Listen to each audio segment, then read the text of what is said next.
நம்ம தமிழ்நாட்டில் மொத்தம் 3 டிஸ்ட்ரிக்டில் வந்து புதுசாக வந்து கார்ப்பரேட் கம்பெனி வந்து ஓப்பன் பண்ணுறதுக்கான இது வந்து சைன் ஆகிருக்குது, ஒப்பந்தம் வந்து கையெழுத்தாகிருக்குது.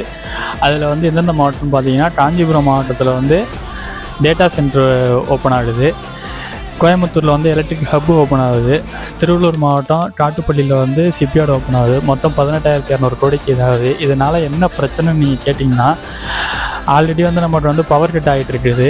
இப்போ வந்து டேட்டா சென்டர் ஓப்பன் பண்ணுறதுனால நமக்கு என்ன ஆகுனா, ஆல்ரெடி தண்ணியும் பிரச்சனை தான், தண்ணி பிரச்சனை ஃபஸ்ட்டு ஸ்டார்ட் ஆகும். அதுக்கப்புறம் வந்து எலக்ட்ரிக் ஹப் ஓப்பன் பண்ணுறதுனால என்ன ஆகுனா, கரண்ட் தட்டுப்பாடு ஏற்படும். இதே ஷிப்யார்டு ஓப்பன் பண்ணுறதுனால காட்டுப்பள்ளியில் அங்கே உள்ள விவசாயிகள் பாதிக்கப்படுவாங்க. இது எல்லாத்தையும் கருத்தில் கொண்டு தான் இவங்க வந்து கையெழுத்து பண்ணியிருக்காங்க, கையெழுத்தாயிருக்காங்கன்னு கேட்டால் அது எனக்கு தெரியலை.